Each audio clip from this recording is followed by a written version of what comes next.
पाकिस्तान में करप्शन के हवाले से बहुत नारेबाजी होती है और जो 90 की दहाई में भी हुकूमतें गिराई जाती रहीं, उसके ऊपर एक मेजर चार्ज जो होता था वो करप्शन होता था कि इन्होंने बहुत पैसा लूटा है। करप्शन के चार्ज के ऊपर हुकूमत गिराई जाती थी, ये मैं 90 की बात करता हूँ। फिर दूसरी पार्टी की हुकूमत आती थी, केस वेस बनते थे। फिर उसके बाद फिर पहली पार्टी की हुकूमत आ जाती थी, क्योंकि 90 की दहाई में 2 हुकूमतें बनी, पाकिस्तान पीपल्स पार्टी की और 2 PMLN की। जब उनकी दूसरी बार हुकूमत आती थी तो जो मुखालफिन ने केस बनाए होते थे वो ख़त्म भी हो जाते थे। ये तकरीबन 10 साल ये सिलसिला चला। जनरल मुशर्रफ ने 12 अक्टूबर 99 को टेक ओवर किया। अच्छा काम नहीं किया उन्होंने। उसके बाद नैब बनाई, नवाज शरीफ साहब ने एहतसाब सेल बनाया हुआ था, सैफुर रहमान वाला। जब उन्होंने नैब बनाई तो उन्होंने टारगेट करना था अपने पॉलिटिकल अपोनेंट्स को, और उस वक्त उनके सियासी हरीफ में थे सर फहरिस्त नवाज शरीफ और बेनज़ीर भुट्टो, अल्लाह पाक उनकी मग़फ़िरत फरमाए।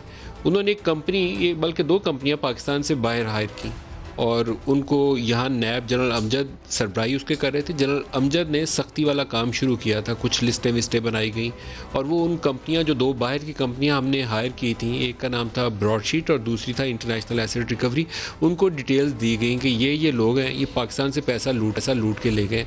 वो फहरिस्त द न्यूज़ अखबार में उमर चीमा ने उसके काफ़ी लोगों के नाम पूरी तफसील के साथ शाया भी किए हैं। उसमें सियासी लोगों के भी नाम हैं, उसमें हमारे मिलिट्री के कुछ जनरल्स के, एयरफोर्स के ऑफिसर के, नेवी के कुछ ऑफिसर्स के नाम शामिल हैं।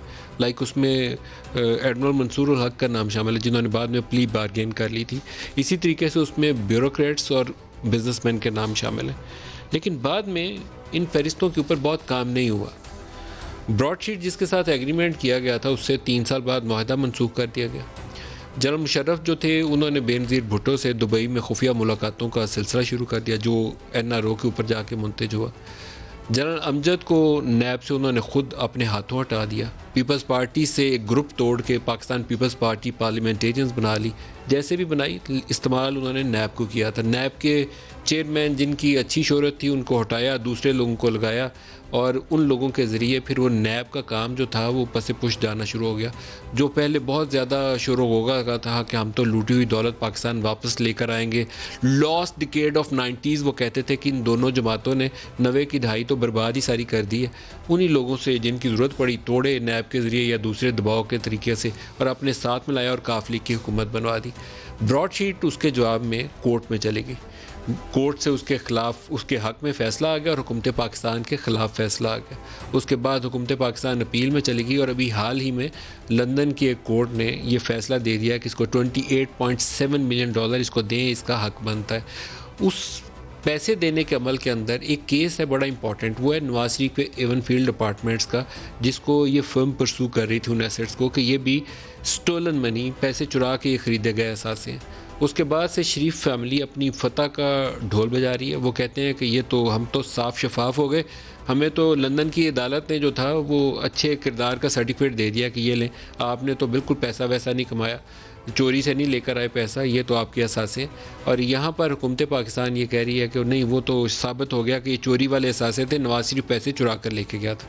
तो आज के प्रोग्राम में हम इस ओवरऑल अकाउंटेबिलिटी का जो मैकेनिज़्म है, वेरी फॉल्टी मैकेनिज़्म, क्योंकि पाकिस्तान में अकाउंटेबिलिटी को इस तरीके से परसू किया जाता है कि जो सचमुच जिसने पैसा चुराया हुआ है उसको इस तरीके से वो पकड़ के केस बनाने की कोशिश करते हैं कि कुछ बाद उसको शफाफियत का, अच्छे किरदार का और पारसाई का सर्टिफिकेट खुद अदालत दे के रिहा करती है, क्योंकि नैब वाले कुछ साबित ही नहीं कर पाते। इससे ज़्यादा मतलब भयानक गलती नहीं हो सकती कि इन्हीं की कोशिशों से, सैफुर रहमान की और नैब की कोशिशों से पाकिस्तान में इन्वेस्टमेंट क्लाइमेट इतना बैडली हर्ट हुआ है और जो हमारा ऑफिशियल प्रोसीजर है ब्यूरोक्रेटिक अप्रूवल के, वो इतने बैडली डैमेज हुए हैं क्योंकि कोई बंदा उसके ऊपर सिग्नेचर मारने पे तैयार नहीं है, कोई पाकिस्तान में इन्वेस्टमेंट लाने पे तैयार नहीं है। नैब का खौफ, और नैब वाले करते क्या हैं, अभी हाल ही में BBC उर्दू के ऊपर एक ख़बर शाया हुई है और वो भी बजाते खुद बहुत डैमेजिंग है कि प्राइम मिनिस्टर को गुमराह कुन अदादोशुमार पेश किए जा रहे हैं। गुमराह कुन अदादोशुमार पेश किए जा रहे हैं किसको? वज़ीर आज़म पाकिस्तान को, जो सरबराह हुकूमत है, लोगों के वोटों से मुंतखब होकर आया है और उसकी हुकूमत है पाकिस्तान तहरीक इंसाफ की, जिसका एजेंडा यही है कि हमने ट्रांसपेरेंसी, शफाफियत और अकाउंटेबिलिटी करनी है। अगर वो मिसलेड हो रहा है तो फिर बाकियों का क्या हाल होगा? बड़ा अजीबोगरीब मामला।